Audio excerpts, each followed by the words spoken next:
There's just over 5 months until oil is due to flow at West Kerner 2, and the guys are way behind schedule. We're not going to start up unless we've got the whole of the piping 100% complete, and that includes pipe supports as well. There's a lack of workers. How many people here now? So like around 48, sir. So where are the manpower? And broken machinery. Pull out! Stop, it's open completely. But they do see oil for the first time. The pressure is coming up here. It means that oil is coming in. Hidden deep below Iraq is one of the world's largest remaining onshore oil fields, West Kerner 2. One Russian oil man has dreamt about developing this field for 20 years. Я впервые побывал в Ираке, это в 1989 году, когда был заместителем министра. Конечно, я никогда не мог забыть тот масштаб запасов нефти, который находился в Ираке, и материалы, по которым мы были в компании «Лукойл». Extracting this oil is the greatest challenge ever faced by oilfield workers.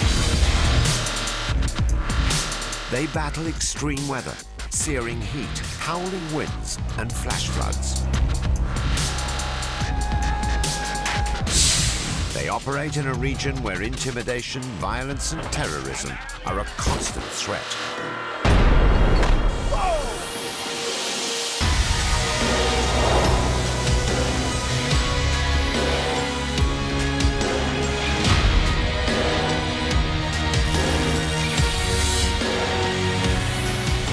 But the greatest challenge of all is time. They have to lay hundreds of kilometers of pipelines, build a processing facility, tank farm and power station, and drill 23 wells, all within a construction window of 14 months. И это была такая гонка со временем. Это как быстрые шахматы.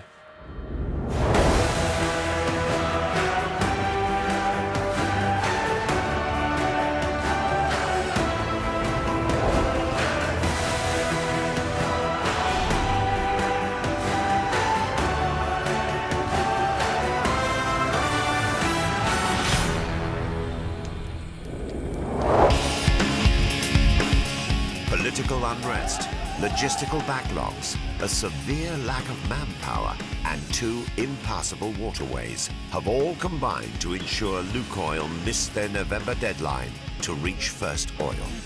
The senior management have no choice but to move forward if they're to reach first oil in just 165 days. Work is required on all of the 5 main projects. A central processing facility that will remove impurities from the oil. A gas turbine power plant to provide electricity for the entire project. A 103-kilometer-long export pipeline. A tank farm to hold the oil.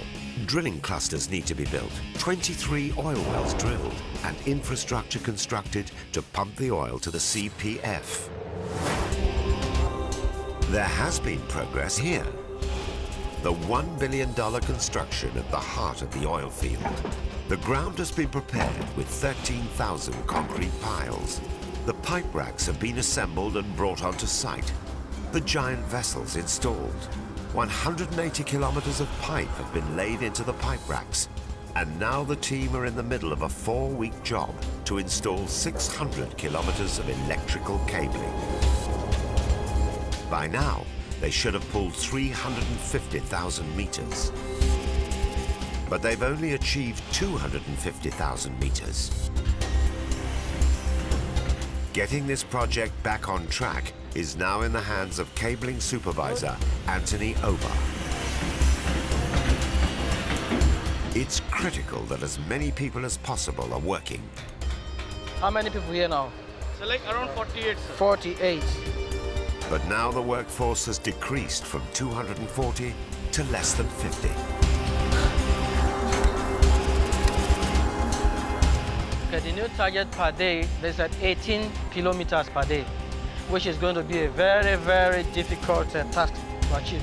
If 240 men couldn't manage 10,000 meters a day, 48 men have no chance of pulling 18,000 meters. We plan to increase to bring in more manpower, about 150 manpower.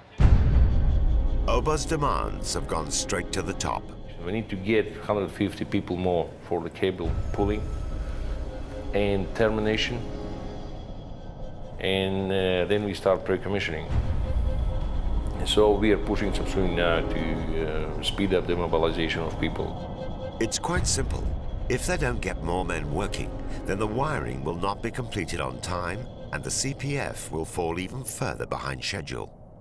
Elsewhere on the central processing facility, piping crews are hard at work.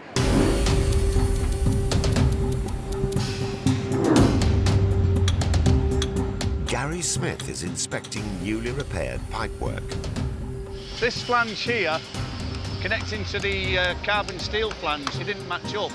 Basically, the carbon steel piping was far too long.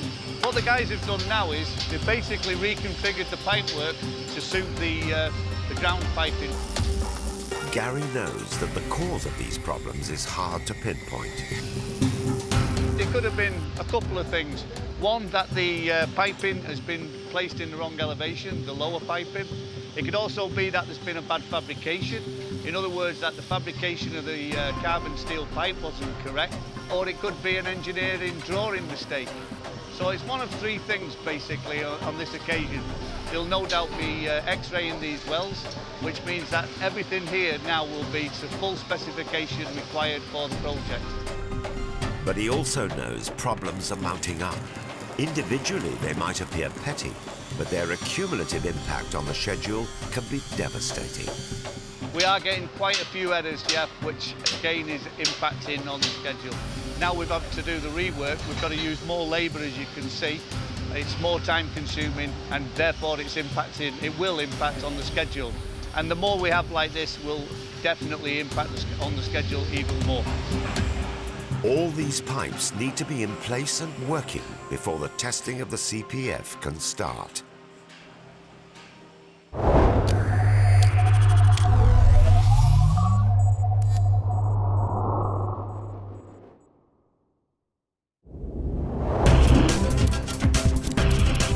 At the drilling clusters, there's been significant progress. At cluster 10, the crew have just finished drilling their penultimate well and have fitted the Christmas tree. This is the set of valves, spools and fittings connected to the top of the well that directs and controls the flow of oil. Just now we have a problem with our rig because one safety valve is not holding the pressure. Dangerous, we have a gas on surface, we have oil on surface. The 150-ton rig is positioned over the leaking Christmas tree. Fire or like that, damage a rig, etc. If the problem escalates, it could lead to every oil worker's nightmare, a blowout. A blowout is the uncontrollable release of gas and oil. If ignited, the flaming ball will envelop the entire rig.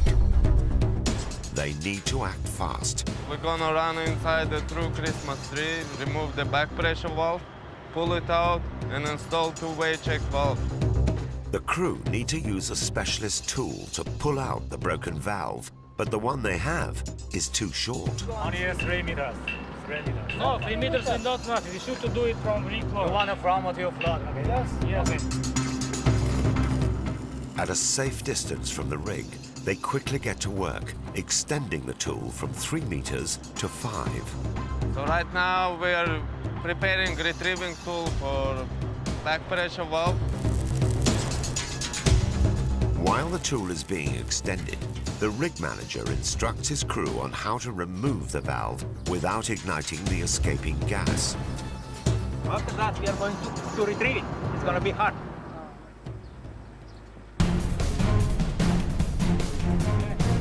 Tension is high as they bring the retrieving tool to the rig. If the friction of the tool on the valve creates sparks, the gas will ignite and it will end in disaster. The team cautiously position the tool into the wellhead and feed it down the hole.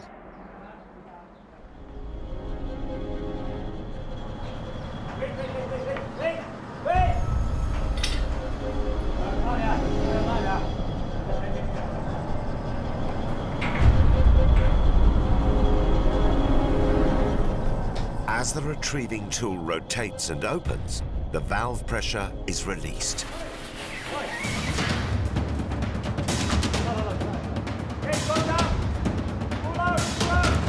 Oil shoots to the surface and pours out of the Christmas tree. Okay, we equalize the pressure now, probably. We are going, okay, start, hard, stop. It's open, completely equalized. They have removed the broken valve. Now they need to replace it to prevent any more oil escaping. Only then will they be able to move the rig and drill the final well.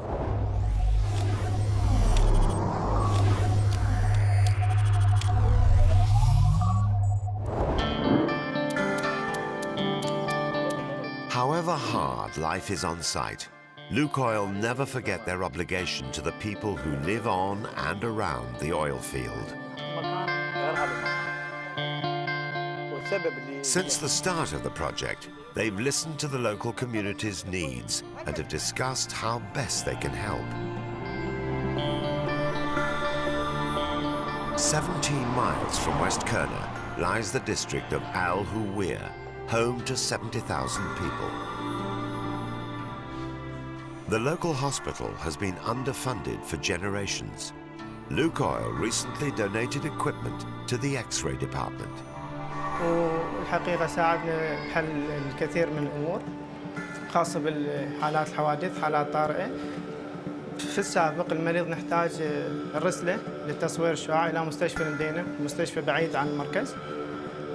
في الوقت الحاضر حالات طارئة وحتى الحالات الباردة أغلب الأحيان نقوم بالتصوير الشعاعي هنا في مركزنا. The impact on the lives of both doctors and patients has been immediate. نتقدم بالشكر الجزيل للشركة، شركة لوكويل الروسية، نتقدم لها بالشكر الجزيل على المشروع هذا التصوير الشعاعي، جهاز تصوير شعاعي، جهاز حديث وأنا شفته هسه، وأنا جاي صدفة اليوم أصور عندي تصوير شعاعي بنفس الجهاز. فالتصوير الشعاعي كان قديم موجود عندنا ومو هنا كان يعني كنا نروح للكرنا أو للمدينة تصوير يطلع لك أشعة. Locals are now beginning to appreciate Lukoil's contribution, especially when it comes to employment. جدا وصار حركة عمل بالنسبة لباقي السيارات، باقي المكائن، باقي تجارة الأخشاب، الحديد، قام يصير سحب مواد أولية، مواد خام موجودة في المنطقة، استفادت كحركة تجارية وحركة عمل بالنسبة للعمال. They have created over 10,000 jobs for local people and invested heavily in both hospitals and schools. As the company will remain here for at least 25 years, this investment is good news for everyone. The export pipeline is now the most critical project. It's been held up at the two major waterways since April 2013. Mario Clemens has been recruited to drill the borehole under the third river canal. He makes an immediate impact. On the far bank of the canal, his drill bit breaks through for the first time.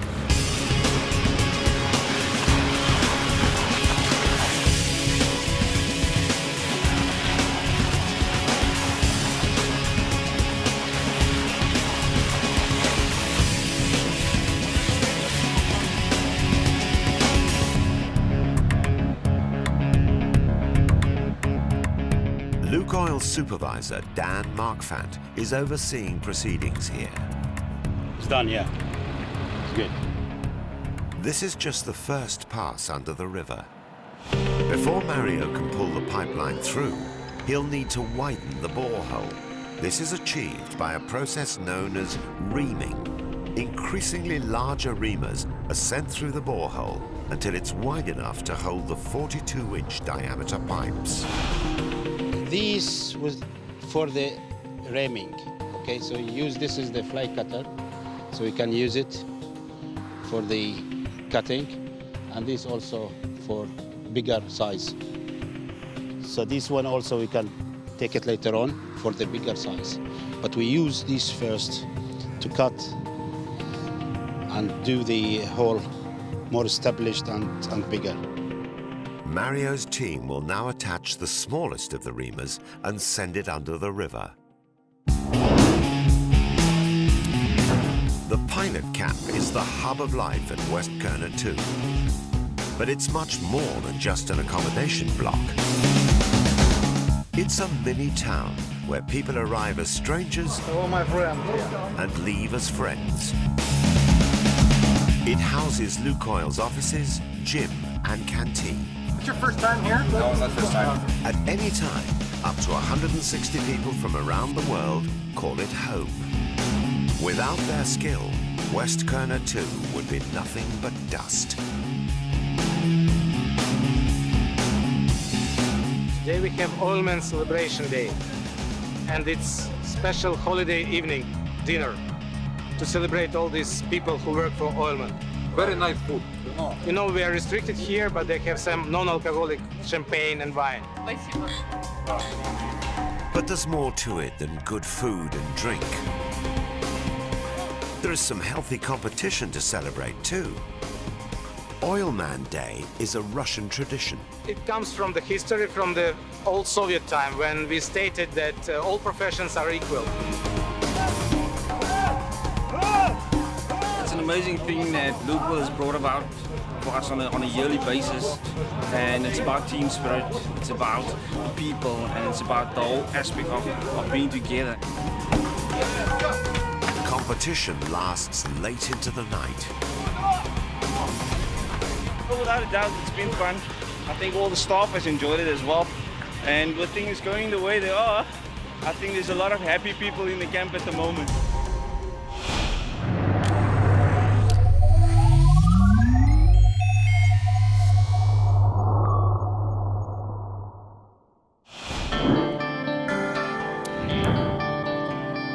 Over at Cluster 10, there's good news.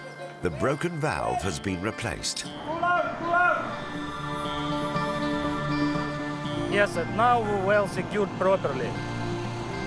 We pressure tested it and we remove a Christmas tree now and we skid the rig. Now they can slide the 150-ton rig across to the next slot. And they can begin drilling the final well for first oil. The colossal rig needs to slide 15 meters. Special tracks are brought in and laid out in front of the rig. Harnessing the power of high-pressure oil, the 150-ton rig glides over the tracks.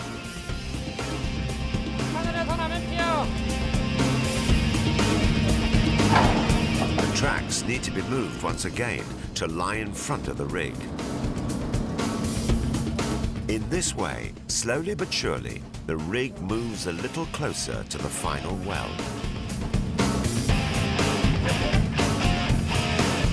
Like a well-oiled machine, the team works seamlessly in assembling, lubricating and reassembling the tracks. And in 3 hours, they've completed the job. Finally, the drilling of the last well for first oil can begin.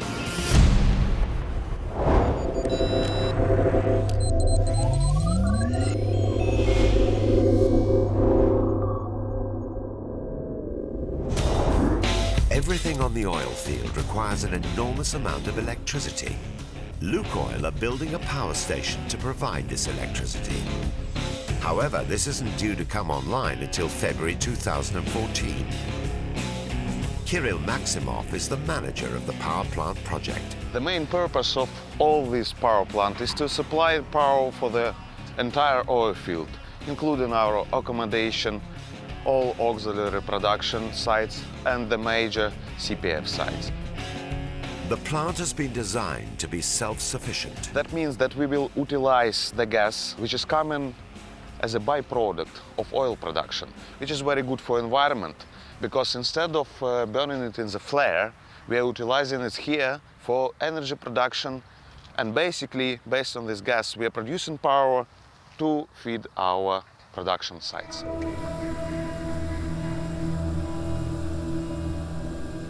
The turbine is about 42 megawatt each.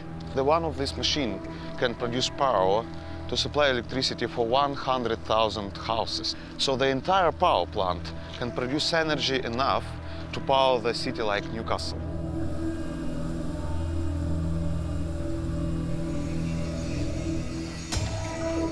The power plant is powered by these 3 giant turbines built in Italy. And so this is the main machine and the main equipment of all this site. 3 machines is because we have to maintain a certain level of reliability. For example, if one machine is down for maintenance, we can maintain load with 2 other machines. Despite being ahead of schedule, the power plant is not due to go online for 3 months, and electricity is required now. So 48 generators have been imported from Lebanon. These have finally made their way through Qasr port and have arrived on site.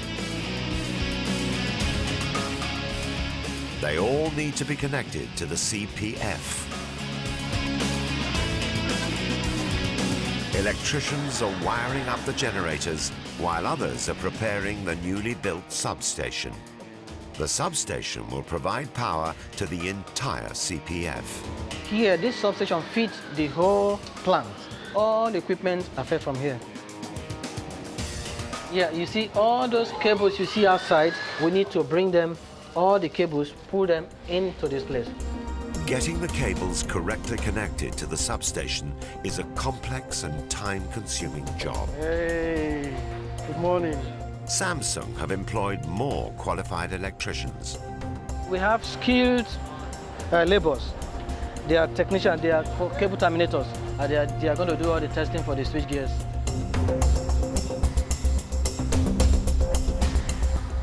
Outside, a new team of 150 cable pullers finally arrive. They have a massive job to pull 18,000 meters of cable every day.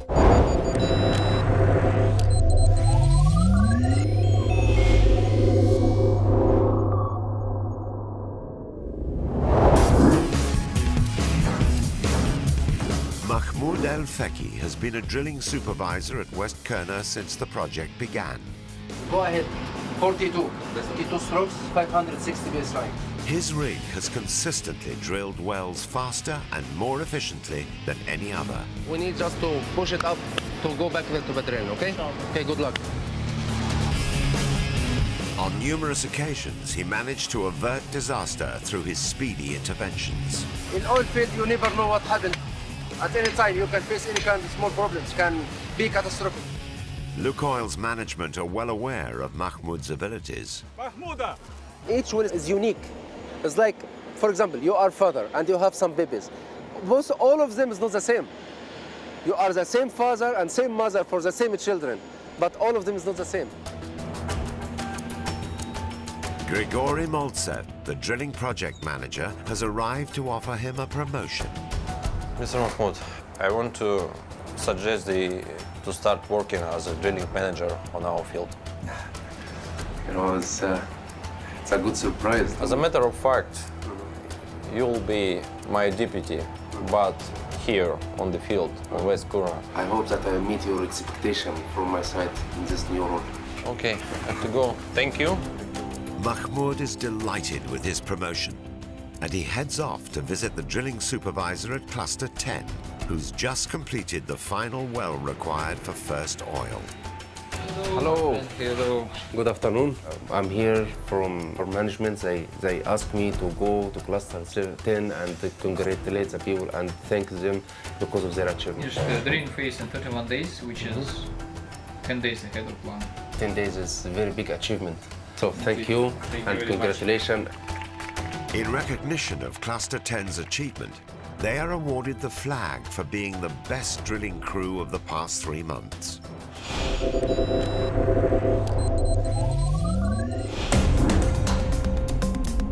Drilling Superintendent Vadim arrives at Cluster 7. This is a monumental moment. After 13 months of continuous drilling, oil is about to come to the surface for the first time, driven by the release of pressure underground. Some kind of historical moment now. We will get first production. We will see big fire. I hope so. It's always exciting. Always. To release this pressure and get the oil moving, the well needs to be perforated. We close to moment when we'll drop bar and activate guns. This is done by dropping a metal tube containing a small explosive charge into the well. Once detonated, the oil begins to rise to the surface under its own pressure. The perforation bar.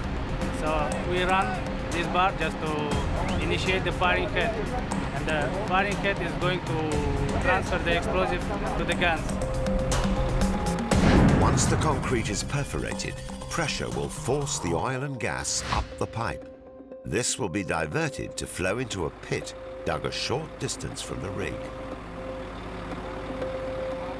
A rigger clambers up the derrick tower, holding the tube with the explosive charge.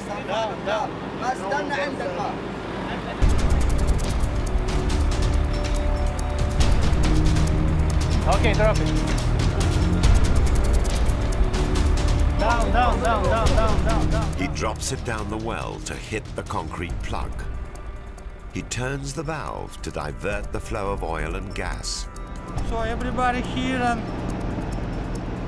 The guys are waiting for the charge to take effect, over 2 kilometers below ground. The pressure gauges will tell them when the perforation is complete. We will see here any pressure increase or not. The pressure rises as oil and gas moves up the well. Okay, pressure increases. The pressure is coming up. Okay. This pressure means that oil is coming in. Yeah, it's good indication. And so right now everybody happy. Pilot lights are lit to burn off the oil and gas when it reaches the pit. Finally, oil comes to the surface for the first time at Westkirner 2. That flying, it's probably most of beautiful what I saw in my life. The power of the flare indicates that the pressure of the oil flow is strong. Now, you know, the people, they think that when we drill the well, we got oil and we wash our face with oil. No, it's not true. It's not. We never see the oil, and we see the oil only when we start testing. So that's some kind of historical moment. Basically, it's first oil and Kurna. Finally, it's the end of well, and we get good flow. They will now recap the well until the central processing facility is ready to receive oil.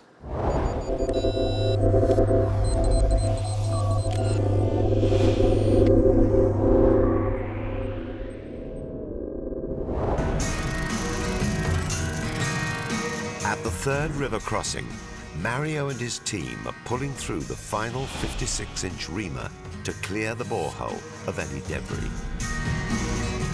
We're just bringing out the 56 ream now. This will complete the actual clean-up ream of the whole bore. Once it's in here, we will take it off and attach it on pipe side. This is the final stage of the directional drilling process. Now the pipe needs to be pulled through the hole as quickly as possible before it collapses in on itself. We'll pull pipe tomorrow, hopefully, inshallah, as they say. This final stage will begin tomorrow morning.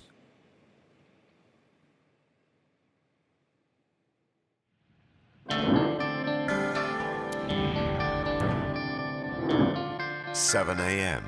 Today is the moment of truth for the third river crossing.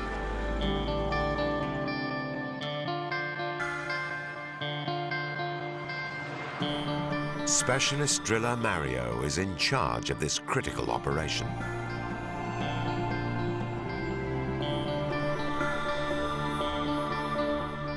It's vital that the pipeline crosses the river on schedule.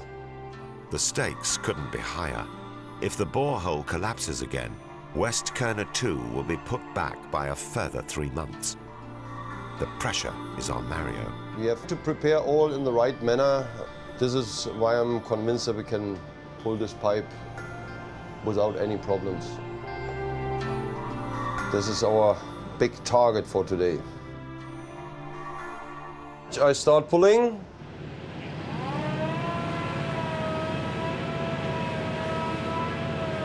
Any movements? On the far side of the river, the 500-ton pipeline slowly begins its journey.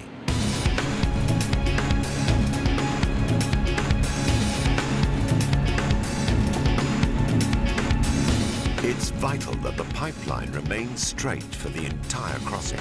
The reamers are now starting going in the hole.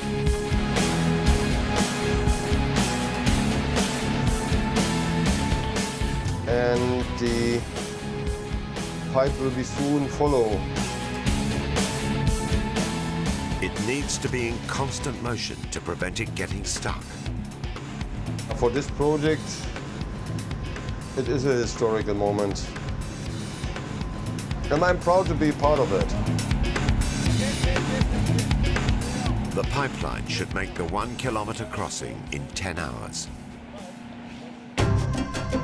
There are ongoing problems at the Euphrates River crossing, where the drill has become stuck yet again, this time moments before completion. This is the 8th time the drill has become stuck. The reason for the current stoppage is a shortage of a crucial reaming component. Bentonite, otherwise known as mud, is used to lubricate the drill string and to bring the cuttings back to the surface. Without a constant supply, the drill string stops turning and becomes stuck in the hole. Murad arrives to find out why the supply has stopped. Where's the bentonite? Not here? No? No bentonite? Why? The drilling contractor purchased the bentonite in Iran because it was cheap. However, it's been stuck on the border for the past month. It's not good. You create the problems with what you will find then. Then you will be trying to save the hull, doing huge efforts, whatever, night shift, day shift. But why? Because you stopped now. I don't understand that. It's 11 p.m. and progress has been slow. They're already 6 hours behind schedule. The pipeline should have been pulled through by now. Instead, it's not even halfway under the river. And things are about to get worse. We are stuck.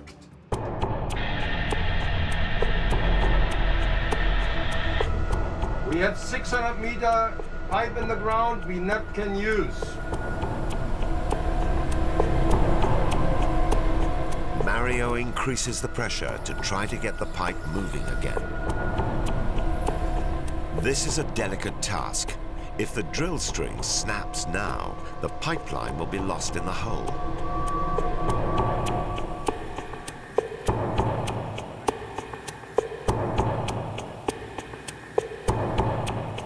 Mario manages to free the drill string.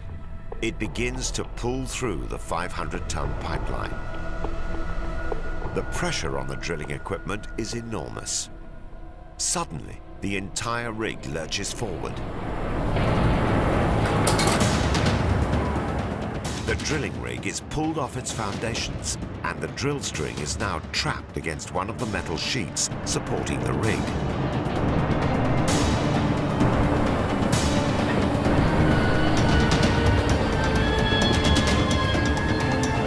Mario acts quickly. We had to make a cutout underneath the drill pipe, that the drill pipe comes at least 10 centimeters down. To save the drill string, a member of the crew will cut away the metal sheet. A further problem is that the rig has not just been pulled forward, but the weight of the pipeline has twisted it off course. The rig is totally out of line. We have to bring her back now. They need to move fast. The longer the pipe is stationary, the greater the chance of it becoming permanently stuck. Stand by. You understand? Yeah, I understand. Okay, we have to bring the rig back in position. She is a meter out of line. Now we can only pray that we got this done. As soon as the welder is finished cutting away the metal plate, Mario and his team need to realign the rig. First, the rig is carefully lifted into the air.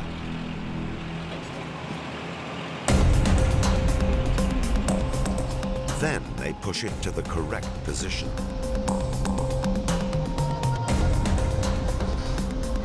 Finally, heavy steel plates are inserted under the rig's supporting structure to prevent it slipping or twisting again.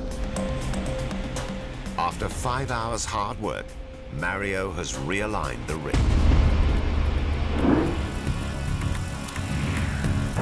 The pipe hasn't moved for 6 hours. Will it move, or has it become permanently stuck in the borehole? Now is the moment of truth. Oh, sometimes you need a little bit of luck. Slowly but surely, it begins to move. Disaster can still strike at any moment.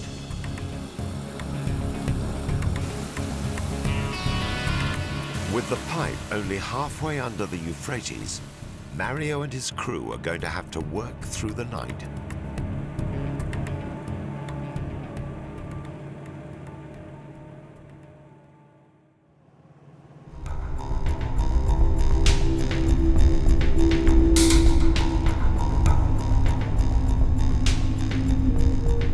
It is 10 o'clock in the morning. I'm now here since 27 hours. It is going well. Since last night's holdup, the pipe has kept moving, but it still hasn't emerged. Every minute is like an hour. The guys are tense. It's good to have this inner tension that shows that this is not a normal day. At 3:15 in the afternoon, after 32 hours of continuous work, the reamer finally emerges, pulling the pipeline behind it.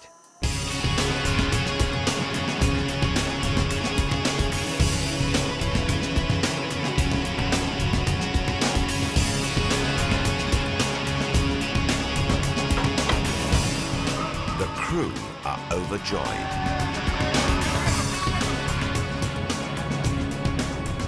At last, one of the two major river crossings that have held up Lukoil's schedule for so long has finally been completed. Mario has ensured the entire project stays on schedule. Now, he can go to bed.